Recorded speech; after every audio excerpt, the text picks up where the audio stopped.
Bien, seguimos con el estudio de Lucas, parte número 10. Una X significa 10. No me preguntes por qué, es así. Y es así, ha sido así por miles de años. O sea que... Bien, ahí donde estábamos, pues ahí lo vamos a retomar un poquito. Juan el Bautista, estábamos con Juan el Bautista. ¿Qué estaba haciendo Juan el Bautista? Cumpliendo con su ministerio. Su ministerio en términos de tiempo fue corto, muy corto. Bueno, el del Señor también fue muy corto. Pero las cosas, aunque sean cortas, no significa que sean menos importantes. Lo importante es la intensidad y lo importante es que se logren los objetivos divinos, ¿no? En este caso, pues evidentemente Juan lo hizo así. Y estaba bautizando y estaba arengando. ¿Mm? O sea, si pensáis que él tuvo una vida, aunque corta, fácil, no, no la tuvo fácil, la tuvo difícil. No, aún así, el Señor dijo que iba a ser el más pequeño en el reino de los cielos. Es una serie de aparentes contrasentidos, ¿no? Aparentes. Y hay que estudiarlo muy bien porque si no nos podemos confundir, ¿no? Realmente Juan fue levantado por Dios. También su nacimiento fue absolutamente, como hemos visto, milagroso, al 100%. No había manera humana de que pudiera haber nacido. De todos modos, todos los que hemos nacido ha sido por un milagro, ¿eh? O sea, Dios lo ha hecho. Hemos contribuido cada uno en nuestra parte, pero, quiero decir, nuestros padres, pero ha sido obra de Dios. Pero lo de Juan fue especialmente obra de Dios, fue un milagro poderoso. ¿Eh? Solamente un milagro, sino un milagro poderoso. Porque sus padres, como ya hemos visto, pues no tenían capacidad natural de tener hijos ya, y sin embargo lo tuvieron. Porque Juan tenía que nacer. Nació, creció y empezó a servir al Señor a los 20 y pico de años, ya casi hacia los 30, ¿verdad? ¿Y qué es lo que hacía? Como digo, bautizaba en agua, o sea, arengaba a la multitud. ¿Para qué? Para que se volviera la gente hacia el Señor, que de corazón se volvieran hacia el Señor. Esa es la labor de los que estamos aquí, ¿no? Y de hecho es la labor de cada cristiano. Intentar en la manera de lo posible, pues, arengar a la gente a que realmente se pongan serios delante de Dios, ¿no? No intentar convencerles, porque no se puede convencer a nadie, pero sí hacer nuestra parte. A ver, Juan el Bautista no convenció a nadie por sí mismo. Juan el Bautista hizo su ministerio, cumplió con su ministerio y el Señor estaba con él. Y todo lo que Juan el Bautista, digámoslo así, consiguió es porque Dios lo consiguió a través de él. Esto es muy importante, tenerlo en cuenta. Nosotros no podemos convencer a nadie, ni podemos hacer que la gente se convierta, ni que la gente se arrepienta, ni nada de nada. Es Dios quien lo hace. Dios quien lo hace. Que nos utilice en el proceso, obviamente lo hizo con Juan el Bautista. Y es bastante, ¿eh? Es bastante. Pero que toda la gloria es para el Señor. Ahora, Juan no escatimaba proferir advertencias serias.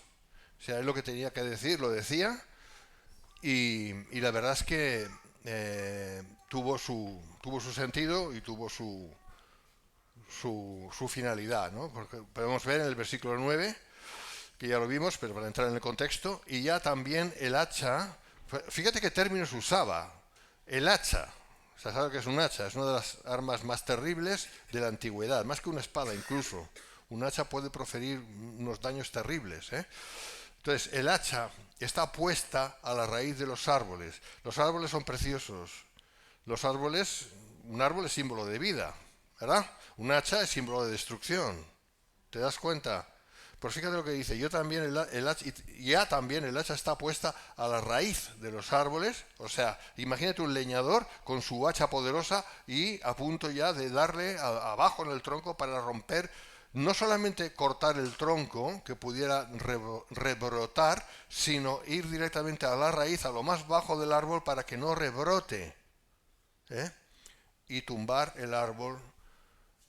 Por tanto, todo árbol que no da buen fruto se corta y se echa en el fuego. Otro símil, el fuego. Hacha, elemento de destrucción. Fuego, elemento de destrucción total. ¿Vale? Entonces, es una simbología bien clara. que se puede entender en en todas las generaciones, en todo el proceso generacional de la humanidad. Todos han podido entender y podemos entender lo que eso significa.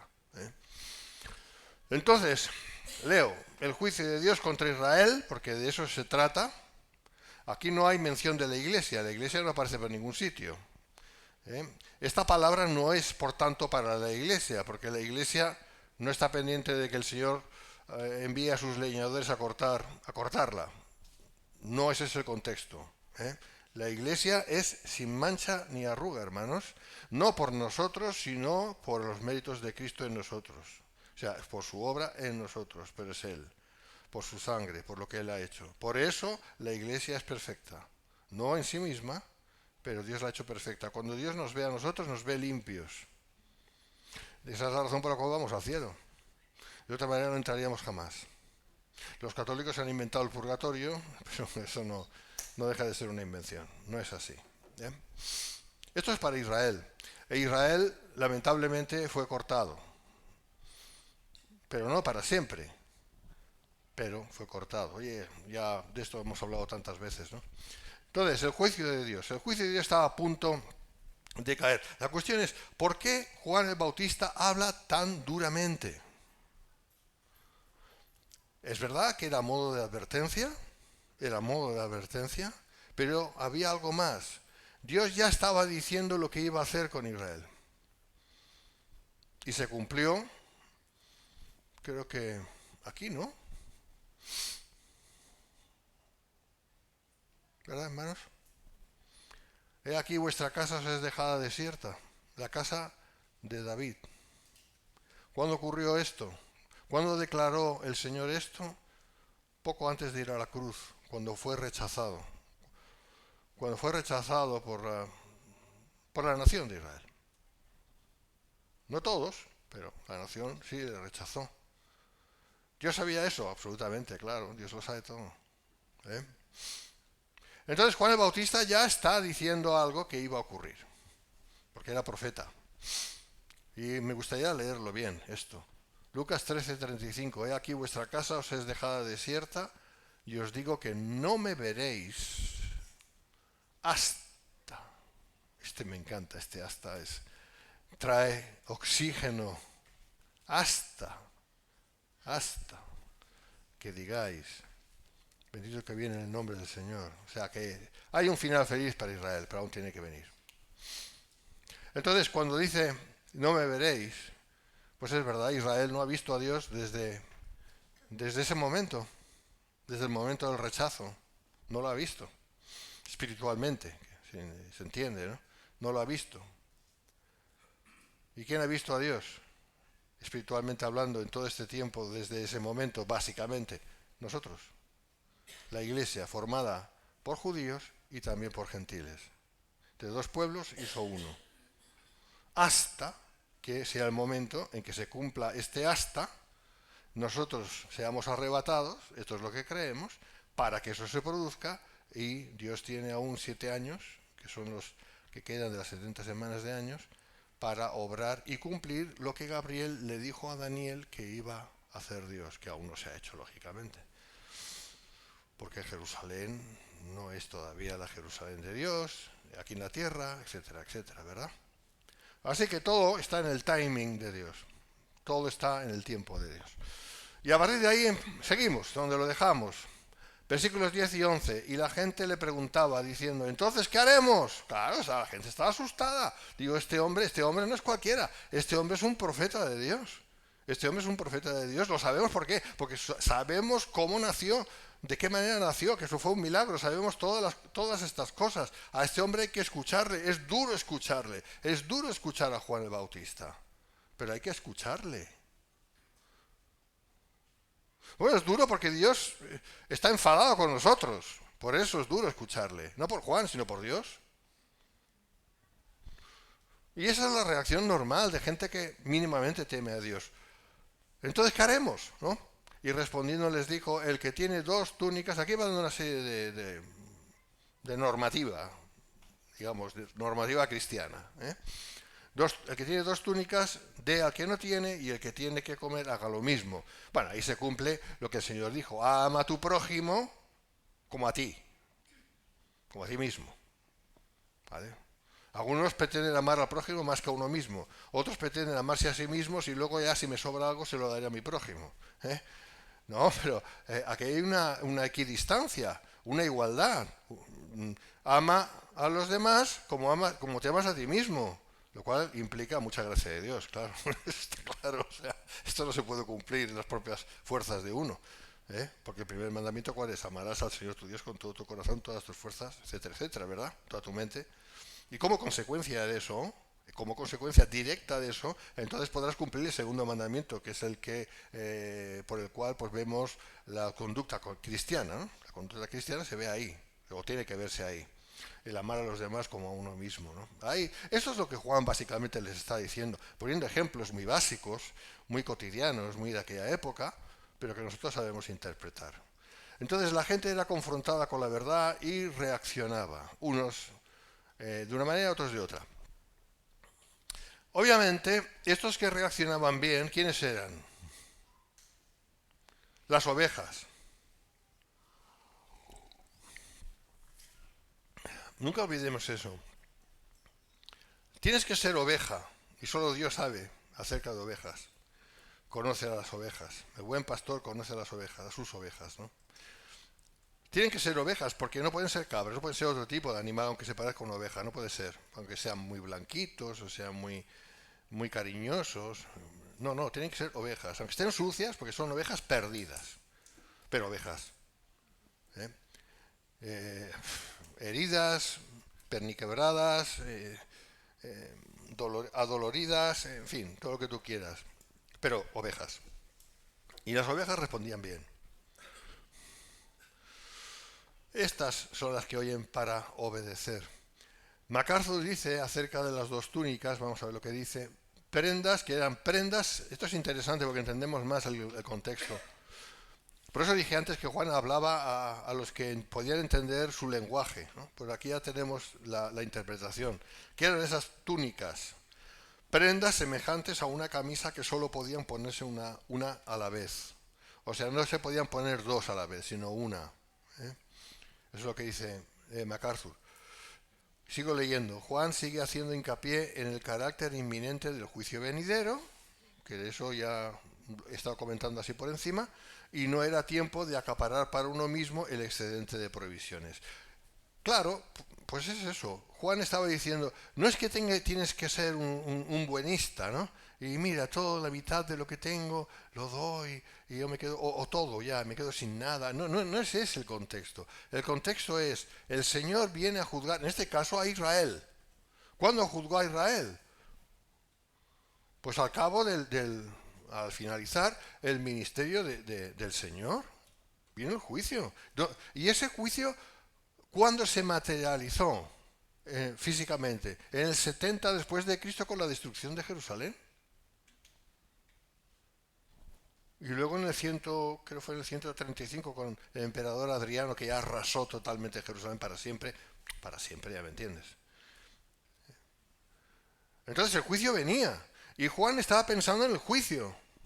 Seguramente Juan sabía muchas cosas de parte de Dios que no tenía que decir, pero las retenía para sí mismo. ¿Vale? Entonces él estaba enseñando y decía, de verdad que os conviene que os arrepintáis, os conviene que hagáis frutos dignos de arrepentimiento, porque esto se acaba. Para Israel se acaba, sí. El silencio de Dios, ya no verían a Dios, no verían al Señor. ¿Por cuánto? Pues ya llevan 2000 años, yo creo que se corresponde con los 2 días de Oseas. Por cierto que ya está a punto de acabar esto. O sea que escatológicamente ya vamos entendiendo dónde estamos y cuándo estamos. Esto es muy importante. Pensad Juan está diciendo, pensad en los demás. Primeramente los que están al lado vuestro. O sea, si tienes dos cosas y en realidad solo puedes hacer servir una a la vez, pues ¿para qué retenerla? Mira al que no tiene, porque tú eres como él.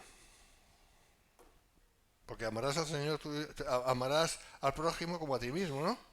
Tú eres como Él. Ay, que esto cuesta entenderlo, ¿eh? Porque somos tan egoístas todos. Todos. Ay, yo en el todos me incluyo, ¿eh? O sea que no. Pero es así. Y lógicamente tenemos que tener discernimiento, cómo utilizar las cosas, o sea, que el Señor nos guíe, ¿no? No hacerlas a tontas y a locas, como dije antes, que no hay que ser buenista. Pero lógicamente, este es el principio. Este es el principio, ¿verdad? No acaparar, no acaparar. ¿Qué han hecho tantas veces los judíos en todos estos años? ¿En qué han tenido fama? En acaparar, en préstamos, en enriquecerse, ¿verdad? No digo todos, ¿eh? Pero esa es la fama que tienen. Es curioso. Dios bendiga a Israel, pero es que han estado haciendo todo lo contrario de lo que dice la palabra. Con razón, el Señor se apartó de ellos, ¿eh? O como consecuencia de que Dios se apartó de ellos, pues claro, si Dios se aparta de nosotros, ¿qué es de nosotros? ¿Verdad? Así que, sigamos, hermanos. Juan les enseñaba acerca de la maldad del egoísmo y de no vivir pensando solo en uno mismo, sino en el prójimo. Si en eso era concluyente respecto al segundo gran mandamiento, amarás a tu prójimo como a ti mismo, que ya lo he dicho. Seguimos, versículos 12 y 14, más ejemplos. Vinieron también unos publicanos para ser bautizados y le dijeron, maestro, ¿qué haremos? Esto tenía una doble connotación, ¿no? Una sincera y otra no sincera, ¿no? O sea, pero bueno, lo dijeron, ¿qué haremos? Y Juan les respondió, no exijáis más de lo que os está ordenado. ¿Eso lo sabían o no? Claro, esto es de perogrullo, ¿no? Es tan simple.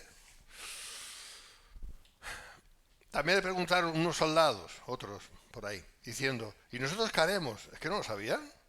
¿Lo que tenían que hacer? Pero Juan, para que eso quedara por escrito, les contesta, no hagáis extorsión a nadie. ¿Qué tenían los soldados? Fuerza. ¿Con la fuerza qué se puede hacer? Pues se puede hacer el bien o el mal. ¿Se puede hacer el bien? Debería hacerse. ¿Y el mal qué es? Pues eso, usarla para beneficio propio. No hagáis extorsión a nadie, ni calumniéis, contentaos con vuestro salario. Esto es complicado, ¿eh? Esto destruye... En fin, lo voy a dejar ahí. Contentaos con vuestro salario. Bien, Juan mostraba más misericordia hacia los abiertamente pecadores que hacia aquellos que se presentaban a sí mismos como justos. Vamos a creer que estos que le hacían estas preguntas eran sinceros, ¿vale? Vamos a ir por ahí. Vamos a creer que realmente cuando dicen ¿qué haremos? Están siendo sinceros. Nos gustaría saber qué tenemos que hacer para hacer las obras de Dios, ¿no? Vamos a dejarlo ahí. Podemos especular y pensar que había gente también que en realidad lo único que querían era escabullirse, escaquearse de la verdad y usar sus justificaciones a modo de preguntas, pero no vamos a ir por ahí, vamos a ir a decir que esos publicanos que vinieron eran sinceros, por lo tanto estaban reconociendo que ellos se aprovechaban de la gente, ¿eh? Y esos soldados eran sinceros y estaban reconociendo que hacían lo propio, ¿vale? Entonces, Juan tiene más misericordia de esos que realmente están abriéndose y reconociendo que no eran muy buenos, a los otros que también vinieron, que se presentaban como los justos entre los justos, y a los cuales les llama engendro de víboras, ¿no? ¿Qué lección tenemos aquí para nosotros? Pues más vale ser honestos y reconocer las cosas que no pretender ser lo que en realidad no somos, justos, en nuestra propia justicia, ¿se entiende? ¿Eh? Mateo 3:7, fíjate, al ver él que muchos de los fariseos y de los saduceos, que muchas veces hablamos de los fariseos y los saduceos no los mencionamos, pero los saduceos eran más malos que la tía, porque además tenían una teología que era horrible, ellos negaban la resurrección, ¿eh? Bueno, pues aquí les menciona. venían a su bautismo. Les decía generación de víboras o engendro de víboras, que dice el griego original. ¿Quién os enseñó a huir de la ira venidera? Fíjate, ¿quién os enseñó a huir? O sea, os pretendéis escapar de lo que os va a venir porque no os vais a arrepentir, porque no sois de Dios. Eso es lo que Juan les estaba diciendo, ¿no?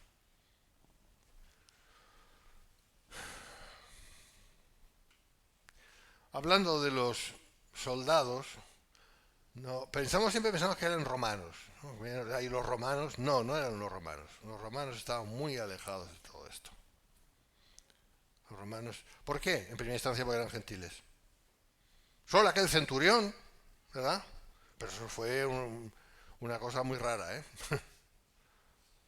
Anecdótica clase. No eran. Los soldados romanos eran gentiles, tenían una soberbia impresionante, se creían que estaban por encima de todo, eran, vamos, la creme de la creme, eran, vamos, y a los judíos les despreciaban, ¿eh? Porque ellos iban con su atuendo, nosotros somos romanos y todo ese racismo, ¿no? De hecho, ¿no? Bueno, tanto, no sé si racismo, sí, racismo, sí, de hecho también. No, esos soldados eran judíos, eran miembros de las fuerzas de Herodes Antipas, quizás asignados y establecidos en Perea junto a la policía de Judea. O sea, eran gente de Israel, ¿vale? Estos son los que se presentaban delante de Juan. ¿Qué les exigió?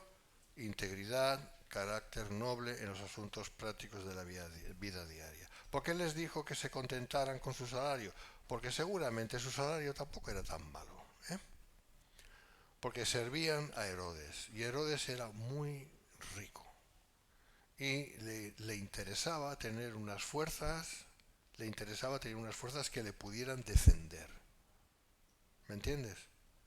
Por lo tanto, seguramente él mimaba bastante a sus fuerzas. No era tonto Herodes, ¿eh? No era ningún tonto. Esta es la explicación. Ahora, ¿qué hacía Juan?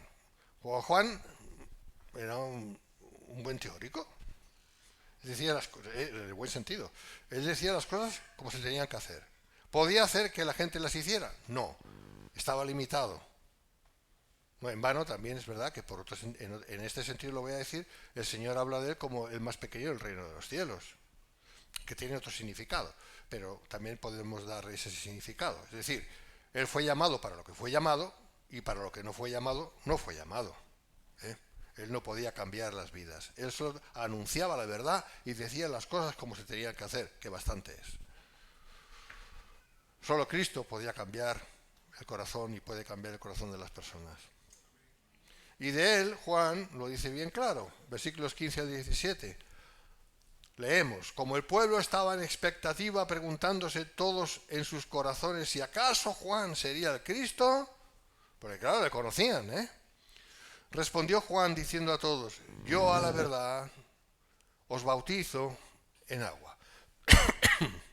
¿Nosotros podemos bautizar en agua? Vente aquí que yo te bautizo en agua ahora mismo. Esto es fácil, cualquiera lo puede hacer. Pero viene uno más poderoso que yo, de quien no soy digno de desatar la correa de su calzado. Eso veremos sobre eso, muy interesante. Él os bautizará en Espíritu Santo. Este es el bautismo de Jesús. El bautismo de Jesús no es el bautismo de Juan. El bautismo de Juan es ablución, agua. El bautismo de Jesús es llenura, es venida. De hecho, el bautismo de Jesús es cuando uno nace de nuevo. Cuando uno nace de nuevo, recibe el bautismo de Jesús. ¿Por qué? Porque recibe a Jesús. Recibe el Espíritu de Cristo, ya está. En el mismo momento. Por eso nace de nuevo. De otra manera no nacería de nuevo. Nace de nuevo porque recibe el Espíritu de Cristo. Espíritu Santo. El Espíritu del Padre. Los tres vienen a hacer morada en el creyente. Por eso nosotros somos templo del Espíritu Santo. ¿Verdad?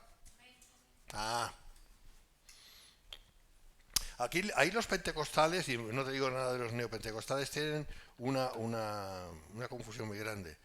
Ellos lo que enseñan es que, bueno, una persona se convierte que además muchos de ellos lo que entienden es que uno tiene que tiene que decidir, ¿no?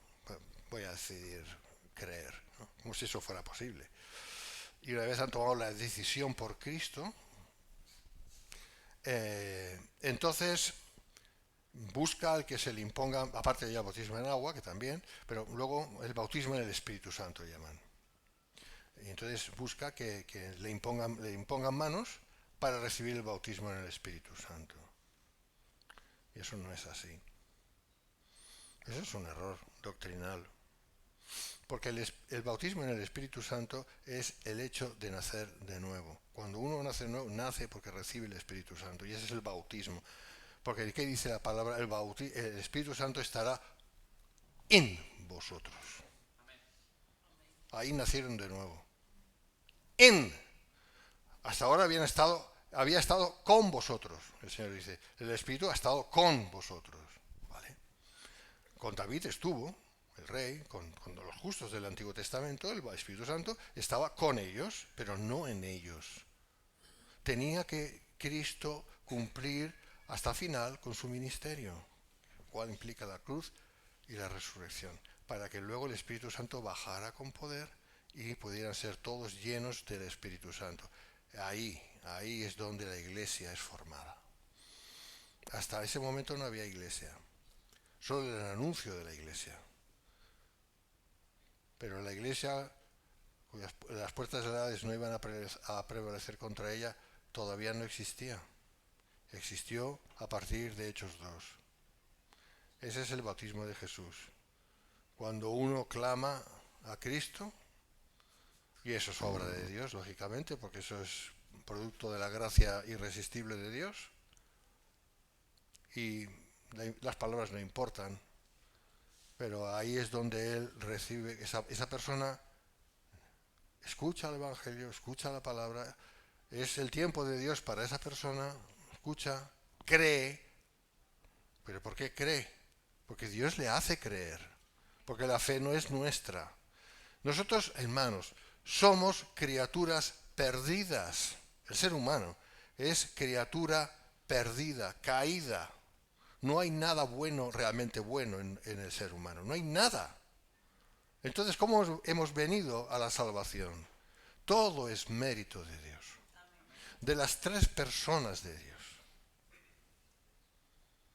Entonces, esa persona, este fulano, quien sea, este individuo, vamos a imaginar, va, recibe, escucha el Evangelio, es el tiempo de Dios para esa persona, porque Dios hace nacer a quien quiere nacer cuando Él quiere que sea eso. No cuando la persona quiera. No, eso no está a nuestro albedrío. Para nada. Es cuando Dios quiere. Si es que quiere. Si es que quiere. Y si no, le dejan su justa condenación. Porque eso está escrito. Porque conoce el Señor a los que son suyos. Todo esto es muy importante tenerlo en cuenta. Porque la gloria es para Dios, no para nosotros. Nosotros no tenemos ningún mérito, ninguno. Entonces esta persona escucha el Evangelio, cree en el Evangelio, pero cree de verdad porque Dios le hace creer, que esta es la cuestión, y ahí, ipso facto, que significa, pues eso, ya, o sea, ahorita, ahí, en ese justo momento, se produce el gran milagro. La persona recibe la fe por la gracia, por gracia sois salvos por medio de la fe, ¿no? Ahí es donde recibe a Cristo. ¿Porque él ha decidido recibir a Cristo? No, porque Dios decidió desde antes de la fundación del mundo que esa persona recibiera a Cristo en ese momento. Así de sencillo. Y esa persona nace de nuevo, escucha la palabra, y esa palabra tiene un fruto, y el fruto es de salvación o de perdición. Pero en este caso estamos hablando en positivo. Recibe el fruto de salvación, la recibe, cree, el Espíritu Santo entra en esa persona, ese es el bautismo en el Espíritu. Ese es el bautismo en el Espíritu. ¿Y qué es la llenura del Espíritu? Eso es, o bien en ese momento, que puede ser, o en otro momento, la llenura del Espíritu. Pero la llenura del Espíritu no es el bautismo en el Espíritu. El bautismo en el Espíritu es el hecho de nacer de nuevo. Porque si no es por el Espíritu Santo, la persona no nace de nuevo. Así que tenemos a Juan, pobrecito, es una manera de hablar, que todo lo que podía hacer era convocar a la gente, pero cuidado, la gente iba a él porque Dios traía a la gente, y decirles, poneos rectos delante de Dios, pasad a las aguas como símbolo de que realmente estáis en serio con Dios. Y lo que tenía poder no eran las aguas, sino el hecho de obedecer a pasar por las aguas. Como las aguas es símbolo de limpieza, todos sabemos eso. Pero aquí lo que está diciendo, que aquí nos quedamos, es que cuando Juan dice, Él os bautizará en Espíritu Santo y fuego, está anunciando el nuevo nacimiento. Está anunciando que a las personas se les iba a conceder el ser hijos de Dios por adopción. Lo cual era inverosímil para la cultura judía, que creían en Yahweh o Jehová, como lo quieras pronunciar, da igual. Era su Dios. Pero llegar a ser hijos de Dios, para ellos era blasfemo. Por eso iban a por Jesús. Pero tú, que eres hombre, que tus padres los conocemos, ¿te haces a ti mismo hijo de Dios? ¿Te das cuenta? Pero es normal, es que es lógico. Es lógico que la gente no entendiera nada. ¿Cómo iba a entender eso?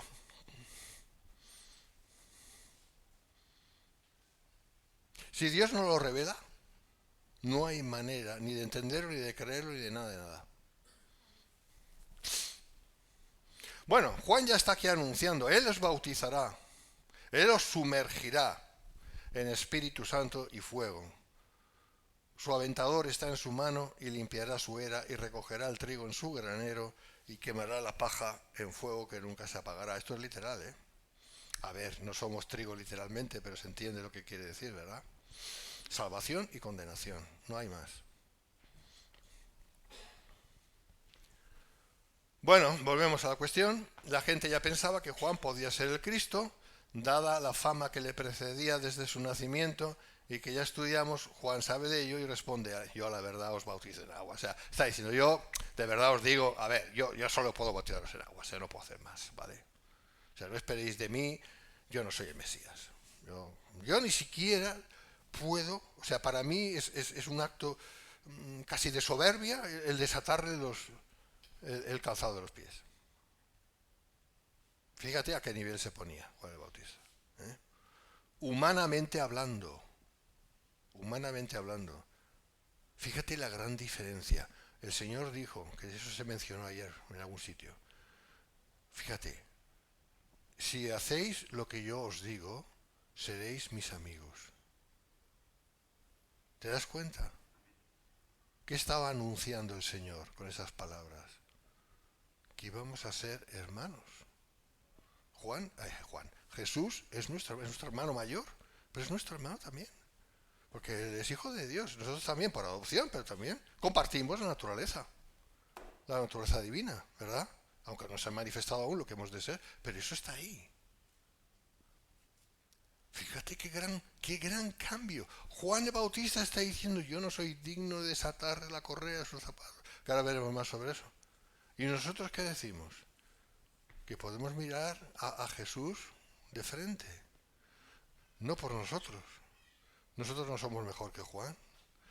La única diferencia, comparando su tiempo con el nuestro, es que la sangre de Cristo nos hace ser capaces espiritualmente de poderle mirar a los ojos. O sea, le miramos a los ojos a través de su santidad, no de la nuestra. Pero es un hecho, el hecho que podemos hacerlo. ¿Te das cuenta? Lo que consiguió Jesús para nosotros. Porque eso lo consiguió Él.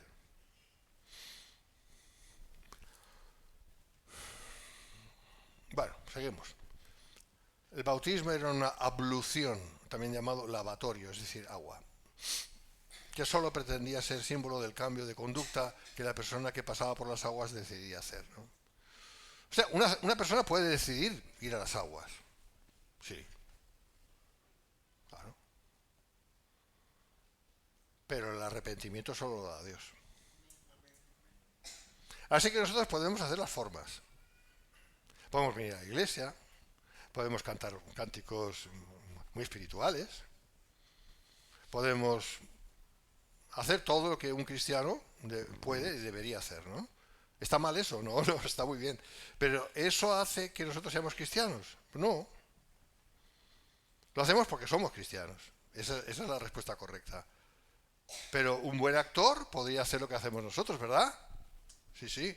Un actor que no sea cristiano, lógicamente. Podría hacerlo, ¿verdad? Podría representarnos muy bien, ¿verdad? Hacer una buena representación. Entonces, ¿qué es lo que marca la diferencia entre lo que se ve y lo que es en realidad? Dios. Dios es quien marca la diferencia, porque es Dios el que hace el milagro. Nunca olvidemos eso, ¿eh?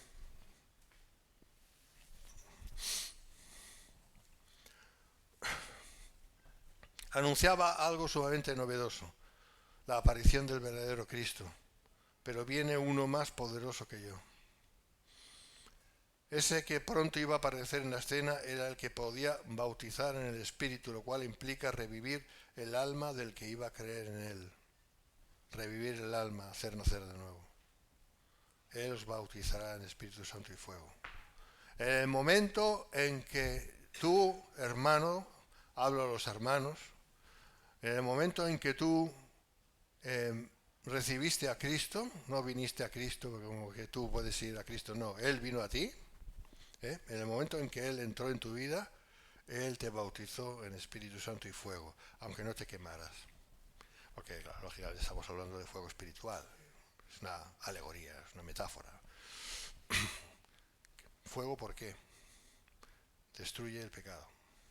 El pecado quedó destruido. El poder del pecado y los pecados quedaron destruidos en el momento en que Cristo entró en nosotros. Porque no solamente ahí nacimos de nuevo, sino que fuimos perdonados.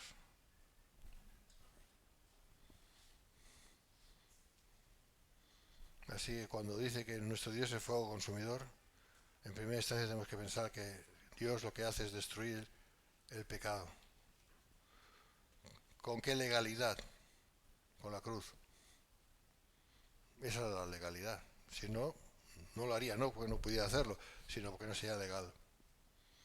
Pero Jesús estableció la legalidad.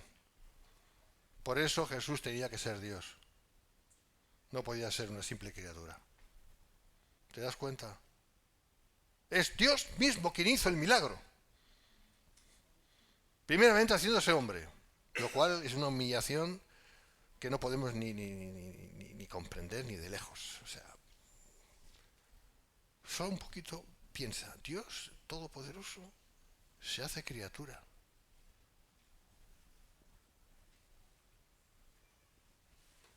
Una mente natural no puede creer eso, no lo puede aceptar. Una mente religiosa rechaza eso, porque es demasiado humillante.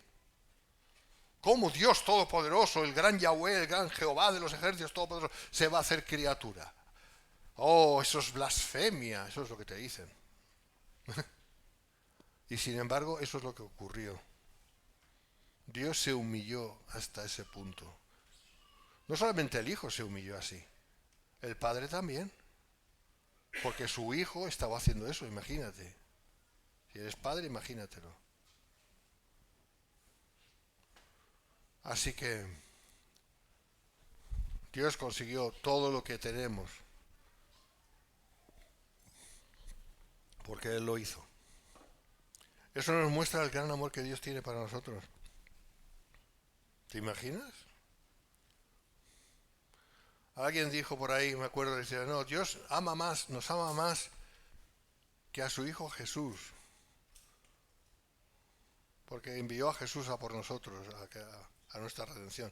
Bueno, yo no creo eso, pero da que pensar, ¿verdad? Envió a su propio Hijo. Como poco nos ama igual. Pues sí. Porque solo Dios podía lograr ese milagro haciéndose criatura. No había otra manera. Y eso ya lo he explicado varias veces. Bien, dice, de quien no soy digno de desatar la correa de su calzado. Eso ya lo expliqué, ¿verdad? Desatar la correa del calzado era una de las tareas más rastreras de un esclavo, como preparación para el lavado de los pies. Y Juan decía que yo no soy digno de hacer eso. Fíjate qué grande estaba levantando a Jesús.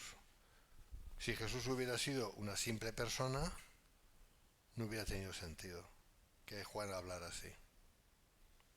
A no ser que quisiera exagerar, lo cual no podemos concebir. Juan implícitamente estaba diciendo, Jesús no es solamente humano. ¿Verdad? Jesús no es solamente humano. Y nosotros creemos que Jesús es Dios y es hombre, verdadero Dios, verdadero hombre. Esa es nuestra fe, esa es la fe cristiana. Y quien niegue a quien niegue eso, no es cristiano. Se podrá llamar cristiano, se podrá llamar lo que le dé la gana, pero no es cristiano. Claro, para decir esto, tienes que tener, y decirlo de verdad, de corazón, con fe, tienes que haber nacido de nuevo. Tienes que haber sido bautizado con Espíritu Santo y fuego. Que significa nacer de nuevo, o nacer de Dios, o nacer de lo alto, todo es lo mismo. Un poquito más, versículo 17, el aventador es un utensilio, habla del aventador. Algunos piensan que el aventador es un abanico, no. Hombre, tiene que ver con el aire, pero no es un abanico. Es un utensilio que se usa para aventar, claro, si es un aventador, se usa para es aventar, claro, y limpiar los granos. Bueno, si echan los granos así, entonces el aire se llevaría la cáscara y quedaría el grano. Esa es la idea. Juan usa esto para dar a entender que esa será la labor del que venía, separar lo que es de lo que parece que es, pero que no es. Esto es muy interesante, porque no somos llamados a hacer eso, ¿verdad? Solamente quién puede hacer eso? Separar una cosa de otra que parece que es, pero no es. Solo Dios puede hacerlo, porque solo Dios puede ver el corazón de las personas. Yo puedo presentaros, que no lo voy a hacer porque tampoco puedo, pero podría presentaros aquí a un actorazo o actriz que haya aprendido muy bien su papel de cristiana, ¿verdad? Y que estuviera con nosotros y mostrara un fruto cristiano impresionante, todo impresionante, pero es un actor. Y nosotros, a no ser que el Señor nos lo mostrara, no sabríamos. Podríamos pensar, pues, oye, este hermano, esta hermana, que cristiano tan tremendo, ¿no? Porque además estamos viendo fruto, ¿no? Estamos viendo que se comporta como un cristiano, no solamente tiene el lenguaje, sino las formas, sino que además vemos su conducta, ¿no? Y realmente, qué bien. Y luego con el tiempo, mira, le vamos a dar una responsabilidad en la iglesia porque es que tiene que estar ahí. Además, el Señor me ha mostrado, o sea, no te ha mostrado nada, pero bueno, que tiene que estar, no sé, lo que sea, ¿no? Y luego en un momento dado decir, te he tomado el pelo, yo soy un actor. ¡Oh! Nos quedaríamos así, ¿verdad? ¿Por qué? Porque nosotros solo podemos ver lo que podemos ver. No podemos ver el corazón. ¿Me estás entendiendo lo que te quiero decir? Solo Dios ve el corazón. Solo Dios puede separar el trigo de la cizaña. Solo Dios puede separar el grano de lo que parece grano, pero no es grano. Jesús es Dios. Tan sencillo como eso.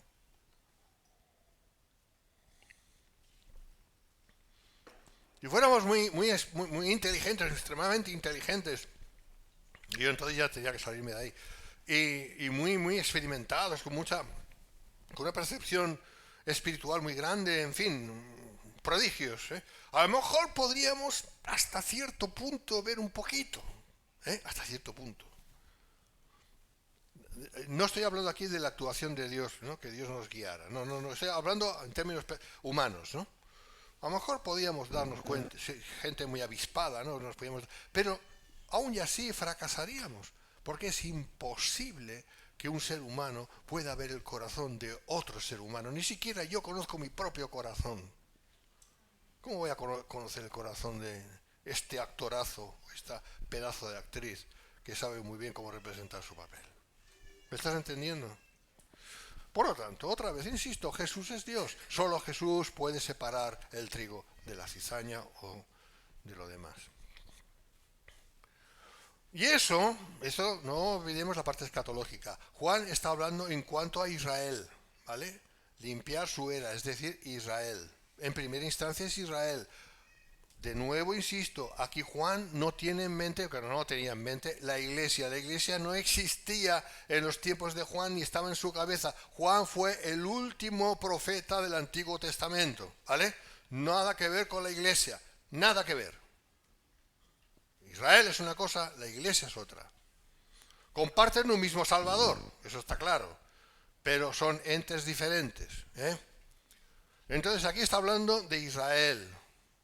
Iba a separar a los verdaderos judíos de los que solo lo eran de etnia, pero no conforme a Dios. Y eso iba a ser luego extensible a los gentiles, claro, por supuesto, ya en términos de iglesia. Y limpiará su era y recogerá el trigo en su granero. El granero es sinónimo del reino. Granero es el sinónimo del reino. Mientras que los que no pertenecen al reino serán llevados al castigo eterno. Y quemará la paja en fuego que nunca se apaga. Tan sencillo como eso y tan claro.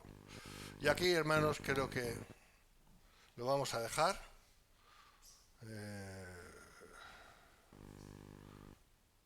No sé dónde estoy, se me ha ido. Perdonad.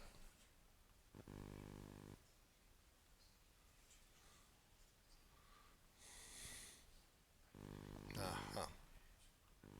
Sí, aquí lo voy a dejar, porque ya entramos en otra cuestión. Ya veremos la próxima vez cuando Juan ya acaba su ministerio, lo acaba de la manera menos agradable, le cortan la cabeza. Vaya manera de acabar un ministerio, ¿verdad? Bueno, los primeros cristianos, muchos de ellos eran perseguidos y llevados a la muerte. Nosotros que no estamos acostumbrados a esto. En fin, Dios tenga misericordia. Una cosa sí puedo decir, que a lo que Dios te envíe, Dios te da la gracia. Que eso queda muy bien saberlo, pero eso es muy importante, gozarlo en el momento en que tenga que ocurrir, si es que tiene que ocurrir. Y si no, Señor, mejor no. Porque a ver quién no quiere morir placenteramente en una cama y que no te enteras y ya está, ¿no? O mejor aún, que venga el Señor y nos arrebate, que eso es lo que realmente esperamos, ¿no? Bueno, pues eso ya es otra historia y hablaremos de ello otro día. Dios os bendiga, hermanos. Vamos a ponernos de